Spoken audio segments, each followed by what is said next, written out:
मोना जी दिल्ली से। राधे राधे महाराज। राधे राधे महाराज जी। महाराज जी, जैसे हम भोग भोगने से उसी समय थोड़ा सा सुख का आभास होता है, वैसे ही थोड़ा नाम जप से आनंद अनुभव क्यों नहीं हो रहा अभी? इसमें थोड़ा नहीं होता, इसमें महान होता है। नाम जप में पहले पाप का नाश करेगा। यद तज्ञ विष्णु परिणामे अमृतोपमम तत्सुखम सात्विकम स्मृतम।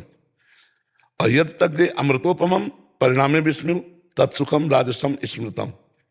जिसकी शुरुआत विष जैसी हो नाम जप, उसका परिणाम अमृत जैसा होगा। ये सात्विक भगवदानंद है। और जिसकी शुरुआत अमृत जैसी हो, परिणाम विष जैसा हो, सांसारिक भोग। इसमें तत्काल सुख की अनुभूति का भ्रम होता है, तो जीवन पूरा बर्बाद हो जाता है। इसी में जीवन लगा रहता है, हाथ कुछ नहीं लगता। और भगवदानंद में एक विष जैसा लगता है। 3 बजे उठना, नहा धो के माला जपना, आराम से खूब पड़े 8 बजे तक सोना, अमृत जैसा लगता है, लेकिन इसका परिणाम विष होगा। जिसकी शुरुआत विष जैसी लगे, उसका परिणाम अमृत होगा। समुद्र मंथन में सबसे पहले विष निकला, फिर बाद में अमृत निकला। इसमें बाद में आनंद मिलेगा। पहले नाम जप के द्वारा पाप वासनाएं नष्ट होंगी, पाप प्रवृत्ति नष्ट होगी, तब आनंद की। अब कितना पाप जमा है वो भगवान जाने। तो इसलिए हम खूब नाम जप करें और चिंता आनंद की ना करें। जहां आनंद शुरू हुआ फिर बढ़ता ही चला जाएगा, कभी घटेगा नहीं। ये भगवदानंद बढ़ता रहता है, ये कभी घटता नहीं है। और विषय सुख घटता जाएगा। एक चीज को एक बार पाओ, मान लो खीर पाई, अच्छी लगी, फिर पाओ तुरंत, फिर और पाओ, घृणा हो जाएगी, नहीं खीर नहीं, उसमें नहीं निकलता जाएगा। और इसमें जितना आनंद मिलता जाएगा उतनी भूख बढ़ती जाएगी। पूरा जीवन भजन करो, फिर भी यही रोकर कहना होगा कि हमें भजन दो, रात दिन मैं भजन करूं। तो ये आनंद धैर्य पूर्वक पहले नाम जप करो, तुम्हारे पाप और पाप की प्रवृत्तियों का नाश करेगा, फिर आनंद का प्रभाव। जैसे आनंद बढ़ा तो ये बढ़ता चला जाएगा। ये भगवदानंद समुद्र है, जो आनंद सिंधु सुख राशि, सीकर तय त्रैलोक सुपासी, सो सुखधाम राम सुनामा। जिनका नाम राम है वो सुख समुद्र है। जितना नाम जप करोगे उतने भगवान के सुख समुद्र में डूबोगे। पर प्रारंभ नहीं, प्रारंभ में तो विष जैसा लगेगा, परिणाम अमृत जैसा होगा। यद तज्ञ विष्णु परिणामे अमृतोपमम। महाराज जी, श्री हरिवंश महाराज जी, मैं आपको अपना परम प्रिय मित्र मानता हूँ। तो प्रभु जी, आपकी जो ऐसे सोच हुई कि नाम जप से ही सब कुछ हो सकता है, वो आपको कैसे पता चला? आप कृपा करके मेरे को बताएं। बचपन से बच्चा इसी मार्ग में भगवान ने डाला, तो उसी से अनुभव के अंतर्गत बोल रहे हैं। सब कुछ देखा है ना। प्रभु जी, 18 अक्टूबर को मैं यहाँ पे अपने घर से मैं लाइब्रेरी आ रहा था पढ़ने। एक भैया को देखा, वो पैदल पैदल श्री राम वृंदावन आपसे मिलने आ रहे हैं। तो मैंने घर पे भी नहीं बताया, और मैं लाइब्रेरी से सीधा बैग उठा के और सीधा यहाँ पे पैदल पैदल। नहीं, गलत किया। इससे नहीं, घर वालों को सूचना देना अत्यंत आवश्यक है। ऐसे नहीं चलना चाहिए, क्योंकि वो चिंतित होंगे ना। हम दूसरों के दुख का कारण क्यों बने? हम एक सूचना दे देते हैं, उनके पैर छू करके अनुमति ले लेते हैं, फिर आते हैं तो क्या परेशानी हो जाती है? प्रभु जी, मैंने अपने घर पे भैया को फोन कर दिया, भैया ने सब कुछ संभाल लिया। मैं यहाँ पे प्रभु जी 5 दिन में आ भी गया। तो दूसरे दिन आपका स्वास्थ्य खराब हो गया। हम 2 दिन यहाँ पे वेट किए, आपका स्वास्थ्य खराब हो गया, दर्शन भी नहीं हो पाए। नहीं, ऐसा तो स्वास्थ्य नहीं खराब हुआ कि हम आए ना हो। 18 अक्टूबर को प्रभु जी हुआ था, 17 और 18 को। 1-2 दिन महाराज जी आप आ नहीं पाए थे, बहुत ज्यादा बीमार हो गए थे महाराज जी आप। 103 बुखार चाल। ये कौन सा महीना चल रहा है? 3 महीने पहले महाराज जी। हमें ऐसे नहीं ज्ञान होता अक्टूबर जो नहीं, हम तो चैत वैशाख जेठ आषाढ़ हम समझ रहे इसी महीने की बात कर रहे हैं। कार्तिक से पहले महाराज जी। अच्छा, हुआ होगा कभी ऐसा? प्रभु जी, आपकी जो पॉजिटिव थिंकिंग है और आपको ऐसा कि नाम जप से ही सब कुछ होता है, ये ज्ञान आपको मतलब कोई अनुभूति हुई या फिर किसी शास्त्र में आप? अरे एक अनुभूति है, ढेर लगा अनुभूति जिस मार्ग में चला जाता है उसकी अनुभूतियां होती है। पहली बात है कि बच्चा सोचो, उस बालक की जो 13 वर्ष से घर से निकला हो, तो कितना बड़ा भरोसा होगा भगवान का। न खाने का ठिकाना, न रहने का ठिकाना, न कोई मित्र। वहां से निकले तो भगवान के भरोसे निकले ना। तो उस समय से लेकर आज हमारी 55 वर्ष की आयु है। अब ये भगवान के इशारे तो गए ना। तो अब ये 1 मिनट की अनुभूति थोड़ी पूरे जीवन की अनुभूति है कि भगवान किस परिस्थिति में कैसे कैसे संभालते हैं, तो उसी के आधार पर बोलते हैं। ये जो आज सबको लाभ मिल रहा है ना, ये प्रवचन का लाभ नहीं मिल रहा है। प्रवचन तो बहुत होते हैं, ये अनुभूतियों का लाभ मिल रहा है। जो जीवन में हमारे घटित हुआ है, जो जीवन में हमें अनुभव हुआ, वो जब हम शब्दों में बोलते हैं तो आपके अंदर जाकर के प्रभाव डालता है, और उसी से आप लुभायमान होकर, आकर्षित होकर परमार्थ में चल रहे। नहीं, प्रवचन तो बहुत अच्छे अच्छे होते हैं, प्रवचन की थोड़ी कमी है कहीं संसार में। श्रद्धा श्रीवास्तव जी कानपुर से। राधे राधे। राधे राधे महाराज जी। प्रभु जब भी हम किसी मंदिर में जाते हैं तो मेरा मन करता है कि भगवान से लिपट कर फूट फूट कर रहूं, ऐसा क्यों होता है महाराज जी? बढ़िया है, पर लिपटना नहीं। हाँ, अब जैसे बिहारी जी, राधा वल्लभ जी, अब दौड़ पड़ो तो पिटाई कर देंगे। भाव से किया जाता है। दूर खड़े हो गए, आंखों में आंसू चल रहे, प्रभु का चिंतन करते हुए अंदर से आलिंगन कर रहे हैं, करो, कोई रोक नहीं, प्रगट में मत छूना। क्योंकि जैसे वृंदावन के ठाकुर है ना, उनकी सेवा का अधिकार जिनको वही स्पर्श करते हैं, वो भी नियमानुसार, सबको स्पर्श नहीं कर सकता। जैसे राधा वल्लभ जी है, राधा रमण जी हैं, राधा वल्लभ जी है, तो आलिंगन करने का मन तो आपका क्या हमें लगता है सबका होता है। इतने छैल छबीले ठाकुर के लगता है गले लगा लो, तो बस यही उनको भाव पसंद है। जो ही आपके मन में आया कि गले लगा लो, उससे गले लग गए। ठाकुर जी के पास वो भाव गया। अब गले लगने की प्रक्रिया शरीर की अलग होती है, भाव की अलग होती है। प्रभु भाव से प्रसन्न होते हैं। भाव का भूखा हूं मैं, भाव ही एक सार है, भाव से मुझको भजे तो भाव से बेड़ा पार है। भाव बिन सुनी पुकारे मैं कभी सुनता नहीं, भाव पूरी टेर ही करती मुझे लाचा। तो भाव से आलिंगन कर लेना चाहिए जी। अर्जन चावला जी, राधे राधे। महाराज जी आपके चरणों में कोटि कोटि प्रणाम। महाराज जी आजकल के व्यक्त में एक अच्छे इंसान की क्या परिभाषा है? आजकल क्या, पूर्व से लेकर अभी तक अच्छे इंसान का मतलब है परोपकार परायण, अध्यात्मवान। दो शब्द समझ लो, अध्यात्मवान, परोपकार परायण। चाहे जिस युग में हो, चाहे सतयुग हो, चाहे त्रेता हो, चाहे द्वापर हो, चाहे कलयुग हो, अच्छे आदमी की पहचान अध्यात्मवान और परोपकार। अगर अध्यात्मवान नहीं है तो मुर्दा टहल रहा है, फिर क्या है। और परोपकार नहीं है तो राक्षसी स्वभाव है। तो अध्यात्मवान और परोपकार ही अच्छे आदमी का लक्षण है। अध्यात्मवान नहीं तो छोटी मोटी अच्छाई नहीं है, वो नाटक कर रहा अच्छाई का, क्योंकि उसको ज्ञान नहीं है, वो राक्षसी स्वभाव को व्याप्त हो जाएगा। जैसे थोड़ी सी अच्छाई दिखा रहे हैं, पैर छू रहे हैं, हाथ जोड़ रहे हैं, लेकिन अंदर छुपा हुआ जो उसके राक्षस है, वो जब उदय होगा तो अध्यात्म के बिना उस पर अंकुश नहीं किया जा सकता, वो मार देगा।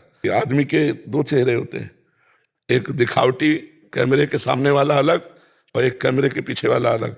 तो अध्यात्मवान है तो ये बात नहीं होगी, वो चाहे एकांत हो चाहे समाज में हो, एक जैसा होगा। और परोपकारी है तो दूसरे का अहित करेगा नहीं। इसलिए अच्छे आदमी की पहचान परोपकार, अध्यात्मवान। आप समझ पा रहे हो? आपकी नजर में क्या अच्छे आदमी की पहचान? मेरे नज़र में तो यही है कि जो अपने माता पिता की सेवा करे और भगवान में भी ध्यान लगाए। इसका मतलब क्या हो गया? दोनों बातें हो गई ना, परोपकार और अध्यात्मवान। तो बातें की होगी ना। अध्यात्मवान जिसको शास्त्र का ज्ञान हो, जो भगवान से अपनापन करता हो। परोपकार माता पिता, परिवार, पशु पक्षी, समाज, किसी की भी सेवा का अवसर आवे तो हिचके ना और सेवा करे, वही अच्छे आदमी का लक्षण है। ठीक है। निखिल जी मुंबई से, राधा महाराज जी आपके चरणों में कोटि कोटि प्रणाम। महाराज जी ये दास का ये प्रश्न है कि गुरु के प्रति पूर्ण समर्पण और अनन्यता कैसे आए? आपके श्री वचनों का आजीवन पालन करूं, ऐसी योजना। हाँ, बस आज्ञा पालन से ही आता है। देखो, बिनु जाने न होए प्रतीति, बिन प्रतीत होए नहीं प्रीति, बिन प्रतीत उपजय नहीं विश्वासा, और बिन विश्वास भगति नहीं ते, बिन द्रवहि न राम, राम कृपा बिन सपने जीव न ला विश्राम। पहले तो हमें विश्वास हो कि मेरे गुरु जी पर ब्रह्म है। गुरुर् ब्रह्मा गुरुर् विष्णु गुरुर्देव महेश्वरा, गुरु साक्षात पर ब्रह्म तस्मै श्री गुरुवे नमः। मेरे लिए मेरे गुरुदेव पर ब्रह्म है। हम ये नहीं कहेंगे, सबको नहीं कहेंगे, ये नहीं, ये मेरे लिए है, मेरे पर ब्रह्म है। बंदो गुरुपद कंज कृपा सिंधु नर रूप हरि, महामोहतम पुंज जासु वचन रविकर निकर। मेरे लिए हरि ने गुरु रूप अवतार धारण किया, ये मेरे लिए गुरु ने अवतार। हाँ, ये अपने अंदर भावना रखनी। और जो गुरु जी ने नाम दिया है, जब नाम जप करोगे आप निर्विकार होने लगोगे, आनंद की वृद्धि होगी, तब समर्पण होगा आपका असली समर्पण। हाँ, बलिहारी गुरु, बलिहारी, आपने जो मुझे सुख दिया, अब तन मन प्राण सब कुछ आपको बलिहारी, तब आएगा। ऐसे थोड़ी आ जाएगा। ऐसे तुम कह रहे हैं हम आपके हैं, लेकिन ऐसे सच्ची बात नहीं। सच्ची बात है जब हृदय में आत्मानंद का सुख मिलेगा तब लगेगा ये सुख तो गुरुदेव ने दिया है, तब हम बिक जाएंगे गुरु को। तो इसीलिए गुरु जी ने जो नाम दिया है, हम उस नाम को खूब जप करें और गुरु की आज्ञा का पालन करें, तो गुरु हमारे प्राण हो जाएंगे, गुरु हमारे जीवन हो जाएंगे, गुरु हमारे सर्वस्व हो जाएंगे, और गुरु ही सब कुछ है। अभी साधन माना जाता है गुरु को। हाँ, गुरु को साधन माना जाता है और साध्य कुछ और माना जाता है। तब तक समर्पण नहीं हुआ। जब गुरु ही साध्य हो गए, गुरु साक्षात परब्रह्म, तो हम किसके दर्शन अब चाहेंगे? हम तो रोज दर्शन कर रहे हैं अपने पर ब्रह्म के आनंद का। लेकिन ऐसा नहीं होता, हम गुरु में मनुष्य भाव करते हैं, हम गुरु में कभी कभी थोड़ा बड़ा भाव किया तो अच्छे संत भाव कर लेते हैं, अच्छे साधक भाव कर लेते हैं, लेकिन गुरु साक्षात पर ब्रह्म, तस्मै श्री गुरुवे नमः, ऐसा तो कोई बिरला ही करता होगा। गुरु बोले कहां तक पहुंच हुई? बोले पूरी पहुंच हो गई। क्यों? हमने अपने गुरु को पा लिया, अब सब कुछ पा लिया, हमने पा लिया।